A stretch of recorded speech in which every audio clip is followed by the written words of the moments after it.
UP के आगरा में PM Modi ने जनता से मांगा समर्थन। कहा, विकसित भारत के लिए जनता का समर्थन जरूरी। अगर भारत विकसित होगा तो हर वर्ग का होगा विकास। प्रधानमंत्री मोदी ने एमपी के मुरैना में कांग्रेस पर हमला बोला। कहा, कांग्रेस विकास विरोधी। कांग्रेस ने एमपी को बीमारू राज्य बनाया। अखिलेश यादव ने कन्नौज लोकसभा से किया नामांकन। अखिलेश के साथ एसपी नेता रामगोपाल यादव भी रहे मौजूद। कन्नौज से बीजेपी प्रत्याशी सुब्रत पाठक ने नामांकन किया। सुब्रत पाठक की कन्नौज में अखिलेश यादव से सीधी टक्कर।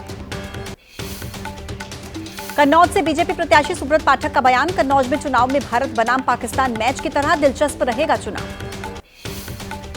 कन्नौज से नामांकन के बाद बोले अखिलेश यादव, जनता का आशीर्वाद मिलने की पूरी उम्मीद। जो हिंदुस्तान पाकिस्तान की बात करते हैं वो बेरोजगारी की बात क्यों नहीं करते। अखिलेश के कन्नौज से चुनाव लड़ने पर अपर्णा यादव का तंज। कहा, पीएम मोदी के डर से चुनावी मैदान में बड़े नेता कोई भी लड़े चुनाव, पूर्ण बहुमत से बीजेपी की ही बनेगी सरकार।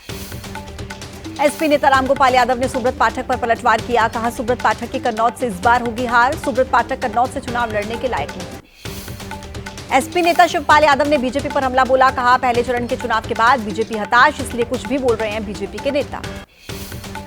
श्रीनगर लोकसभा सीट से नेशनल कॉन्फ्रेंस के उम्मीदवार अगा रहुल्ला ने किया नामांकन। फारूक अब्दुल्ला और उमर अब्दुल्ला की मौजूदगी में पर्चा भरा।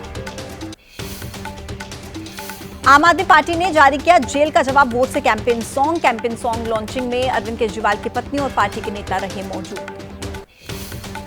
कांग्रेस नेता जयराम रमेश ने पीएम मोदी पर निशाना साधा। कहा कि देश के पीएम महंगाई नहीं कर पाए कंट्रोल और कांग्रेस के न्याय पत्र पर उठा रहे हैं सवाल। यूट्यूबर मनीष कश्यप बीजेपी में शामिल। मनोज तिवारी, संजय मयूख और अनिल बलूनी ने मनीष कश्यप को बीजेपी में शामिल करा। सूत्रों के हवाले से खबर, अमेठी से चुनाव लड़ सकते हैं राहुल गांधी। रायबरेली से प्रियंका के चुनाव लड़ने की चर्चा। औपचारिक ऐलान का इंतजार।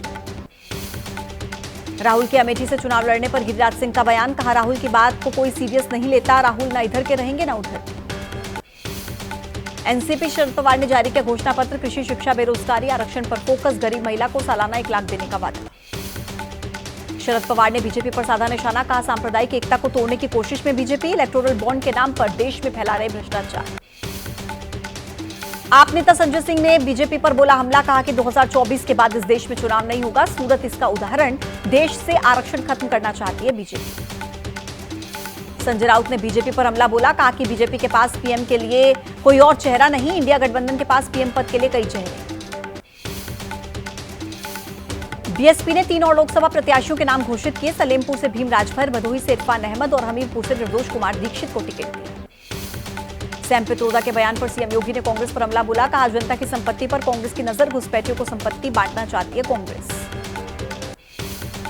तेजस्वी यादव का पीएम मोदी से सवाल। संविधान और लोकतंत्र को खत्म करना चाहते हैं पीएम। दलितों से आरक्षण और युवाओं से क्यों छीनी जा रही है नौकरी। कल लोकसभा चुनाव के दूसरे चरण के लिए होंगे मतदान। 13 राज्यों की 88 सीटों पर वोटिंग। मतदान की तैयारियां की जा रही हैं पूरी। लोकसभा चुनाव के दूसरे चरण में कल यानी कि 26 अप्रैल को गौतम बुद्ध नगर में होगा मतदान। प्रशासन मतदान की तैयारी में जुटा। राजस्थान के जैसलमेर में रोड शो के दौरान कंगना रनौत ने कमल के फूल वाला काटा केक। वीडियो सोशल मीडिया पर वायरल। लोकसभा चुनाव के प्रचार के बीच तेजस्वी यादव का क्रिकेट खेलते वीडियो सामने आया। दूसरे चरण की वोटिंग से पहले खेल के मैदान पर दिखे तेजस्वी। दिल्ली में आम आदमी पार्टी के कार्यकर्ताओं का मेट्रो स्टेशन के बाहर बीजेपी के खिलाफ प्रदर्शन। कार्यकर्ताओं का बयान। कहा, देश में तानाशाही हावी, जनता वोट से देगी जवाब। पटना जंक्शन के पास एक होटल में लगी भीषण आग। होटल की सभी मंजिलों तक आग फैली। फायर ब्रिगेड की कई गाड़ियों ने आग पर पाया काबू। होटल में आग की चपेट में आने से 3 लोगों की जलकर मौत। करीब 12 लोगों के झुलसने की खबर। रेस्क्यू ऑपरेशन जारी। अरुणाचल प्रदेश में बारिश से भारी भूस्खलन। भूस्खलन से हाईवे क्षतिग्रस्त। दिबांग घाटी पर चीन सीमा से सटे जिले से संपर्क टूटा।